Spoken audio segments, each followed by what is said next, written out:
салом дӯстони гиромӣ, инак шурӯъ мекунем барномаи навбатии фанзонро доир ба даври навбатии чемпионати Тоҷикистон оид ба футбол миёни дастаҳои Лигаи олӣ. Як бора дастаи клуби марказии варзиши Артиш ғалабаи нахустини худро дар мавсими ҷадид ба даст овард. ин даста дар сафар тими футболи Хуҷандро шикаст дод.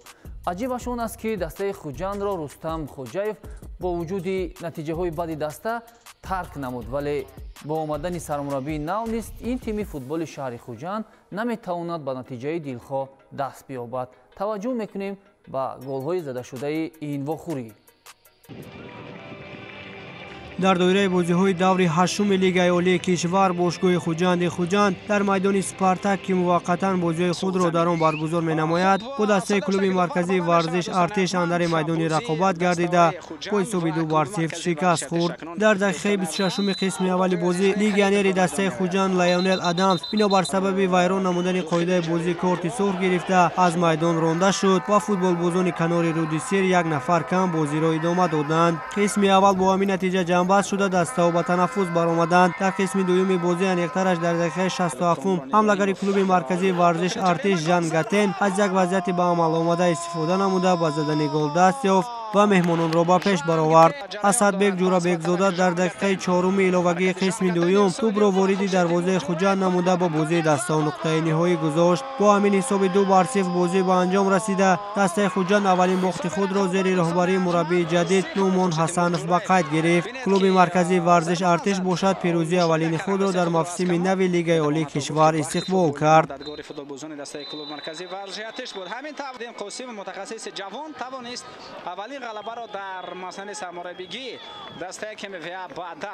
Аҳлиддин Турдиев замоне ки дастаи Куктошро ба сармураббигӣ қабул кард, тим бисёр ҳам ҳолати ногувор дошт, вале мебинем ки бо омадани ӯ аллакай ин даста дар се бозии охир шикаст намехӯрад ва Аҳлиддин Турдиев бо дастаи Куктош дар сафар тими футболи Регар Тадазро шикаст дод. ин бозӣ ҳам бисёр ҳам ҷолибу диданӣ аст ва ҳоло мебинем ки бозии мазкур чӣ гуна сурат гирифтааст.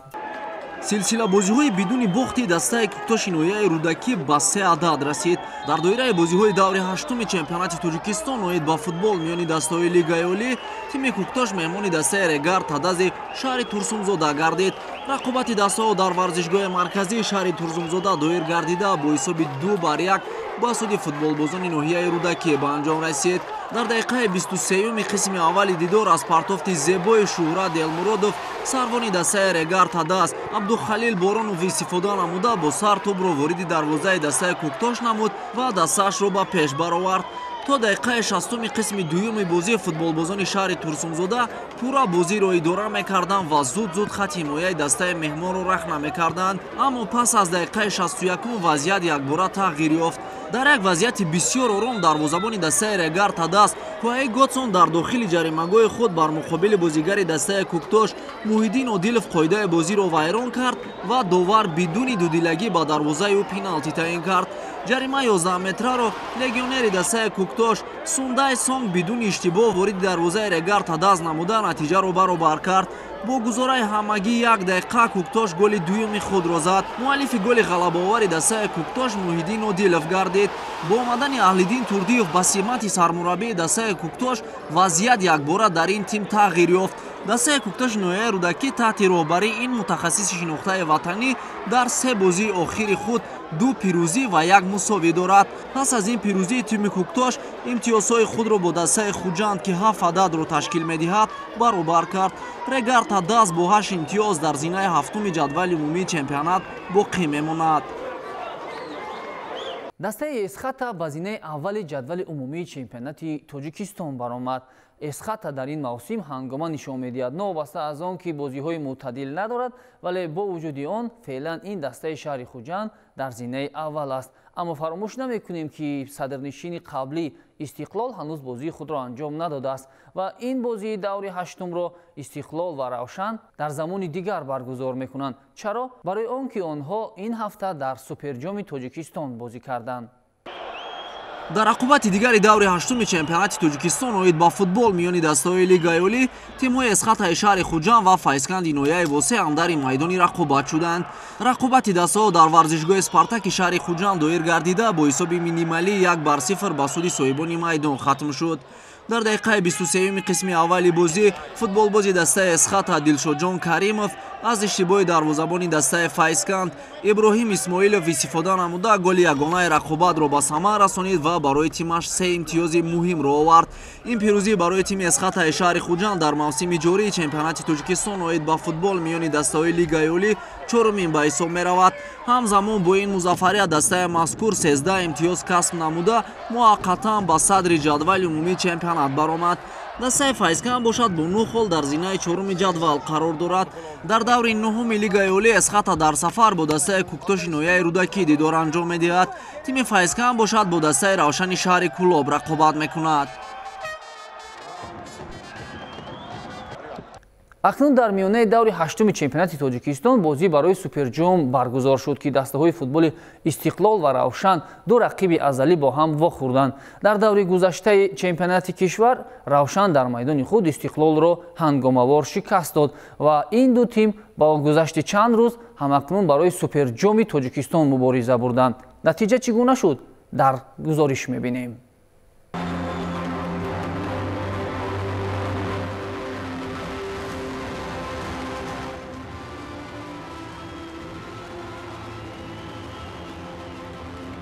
рӯзи 6 май дастаҳои Истиқлоли шаҳри Душанбе ва Равшани Кӯлоб барои ба даст овардани суперҷоми Тоҷикистон ба ҳам омаданд. вохӯрии дастаҳо дар варзишгоҳи марказии шаҳри Ҳисор дар ҳузури наздики 10 000 нафар мухлис доир шуда бо як голи беҷавоби дастаи футболи шаҳри Кӯлоб ба анҷом расид. ягона голи вохӯриро дар дақиқаи 7-уми бозӣ Амирҷон Сафаров бо маҳорати олӣ берун аз ҷаримагоҳ вориди дарвозаи Рустам Ятимов намуд.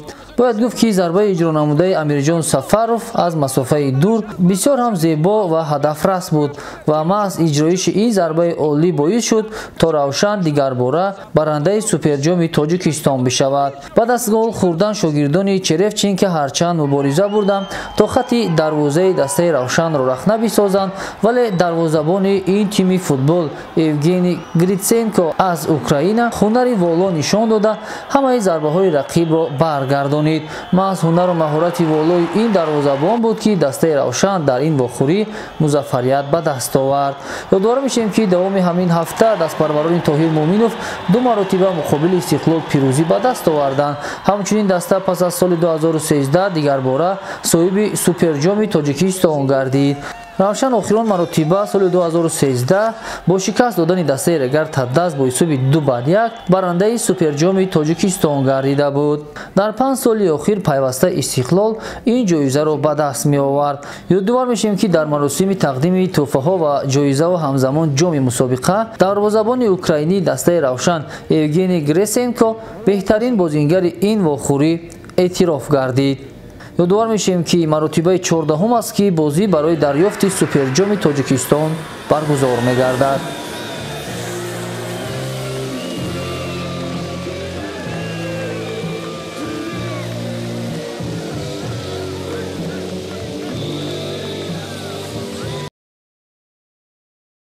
дастаҳои Равшани шаҳри Кӯлоб ва Истиқлоли шаҳри Душанбе бо сабаби он ки дар финали суперҷоми кишвар иштирок карданд, бозиҳои даври ҳаштуми ин тимҳо ба мавқуф гузошта шуда буд ва дар миёнаи ҳафта ин ду тим бозии мавқуфмондаи хешро дар майдонҳои хонагии худ баргузор карданд. Равшани шаҳри Кӯлоб баъди солҳои тӯлонӣ дубора соҳиби ҷом мегардид ва баъди ин пирӯзӣ ин тим дар майдони хонагии худ дар доираи рақобатҳои даври ҳаштум ҳосилоти фархорро қабул кард. қисмати аввали дидор бо бартарии тими мизбон оғоз шуд. дар ҳамон дақоиқи аввал онҳо имкониятҳои хуби голзаниро дар назди дарвозаи фархориҳо ба вуҷуд меоварданд. дар даҳаи дуюми дидор баъди як қоидавайронкунӣ довари вохӯрӣ зарбаи ҷаримавӣ таъин кард ки пушти тӯб Муҳаммадшарифи Саидхоҷа қарор гирифт.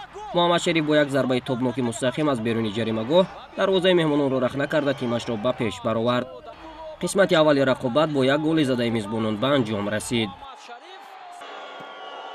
қисмати дуюми дидор бошад бо ҳамлаҳои пайҳами меҳмонон шурӯъ шуд. дастаи ҳосилот дар даври гузашта як аз тимҳои пешрафи чемпионат Эсхатаро шикаст дода буд ва дар ин дидор ҳадди аққал барои натиҷаи мусовӣ меҷангид.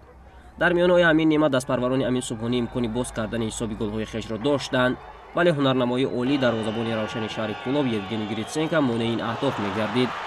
تا دقیقه‌های اساسی قسم دوم این دروازه‌بان اوکراینی با سیف‌های عالی انجام داده‌اش دروازه‌اش را از گل امین نگاه داشته توانست، ولی در دقیقه پنجم اضافه نموده داور سید مختار عظیموف از هیئت حاصلات از بیرون جریمه‌گاه با یک ضربه نان قدر قوی مشرف به زدن گل شد و باشگاهش را از باخت نجات داد.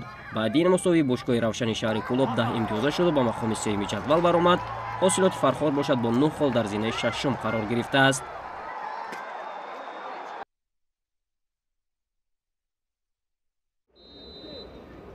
дастаи Истиқлол дар даври ҳаштуми чемпионати Тоҷикистон миёни дастаҳои Лигаи Олӣ дарвозаи дастаи Хатлонро голборон намуд ва ҳамин тавр ба силсилабозиҳои бидуни бохти худ нуқта гузошт. Шогирдони Черевченко аллакай дар дақиқаи якуми рақобат ҳисобро боз намуданд. Нимуҳофизатгар Эҳсони Паншанбе тӯбро вориди тури дарвозаи дастаи Хатлон намуд. дар дақиқаи 14-уми рақобат ин футболбози дастаи Истиқлол бори дуюм дарвозабони дастаи Хатлонро маҷбур намуд то тӯбро аз дохили тури дарвозааш берун биёрад ва ҳамин тавр Эҳсони Паншанбе дублро марбути номи худ гардонид. дар дақиқаи 35-уми рақобат аз ҳайати соҳибони майдон Содиқҷон Қурбонов низ муаллифи гол шуд ва бо ҳамин се гол қисмати аввали майдондорӣ миёни дастаҳои футболи Истиқлол ва Хатлон ба анҷом расид. дар 45 дақиқаи қисмати дуюми майдондорӣ шогирдони Черевченко ба задани боз се голи дигар мушарраф шуданд. Эҳсони Паншанбе дар ин вохӯрӣ хетрикро ба қайд гирифт, зеро ӯ дар дақиқаи 68-уми вохӯрӣ низ муаллифи гол шуд. ба натиҷаи ин дидор дар дақиқаи 70-уми рақобат Манучер Ҷалилов нуқта гузошту ҳамин тавр Истиқлол бо ҳисоби 5-0 дастаи Хатлонро шикаст дода ғалабаи бузурги худро ба қайд гирифт. ёдовар мешавем ки Истиқлол қабл аз дидор бо Хатлон дар Суперҷоми Тоҷикистон аз Равшани Кулоб шикаст хӯрд ва дар даври ҳафтуми чемпионати Тоҷикистон ҳам дар сафар аз Равшан бо як голи беҷавоб мағлуб гардид. ҳамзамон Истиқлол дар майдони худ дар даври шашуми чемпионати Тоҷикистон бо клуби марказии варзиши Артиш бозиро мусовӣ 0-0 ҷамъбаст карда буд. ҳамакнун баъд аз се бозии бидуни ғалаба ин дастаи футболи шаҳри Душанбе ба пирӯзӣ даст ёфт.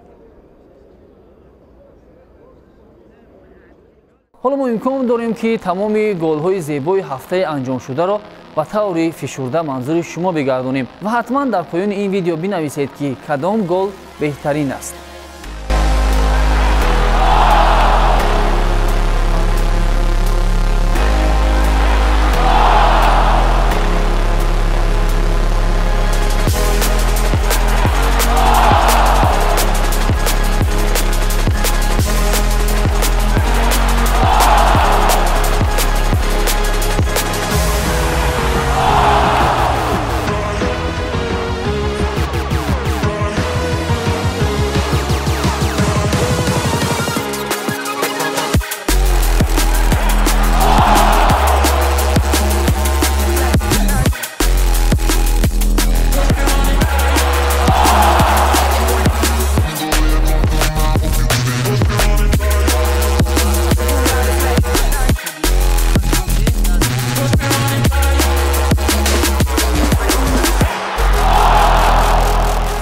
дӯстони гиромӣ, дар ҳамин ҷо ба барномаи Фанзон нуқта мегузорем. ҳатман ки дар давраҳои навбатии чемпионати кишвар мо боз ҳам тамоми вохӯриҳоро шаҳру тавзеҳ хоҳем дод. То дидориҳои навбатӣ сарбаланд бошед.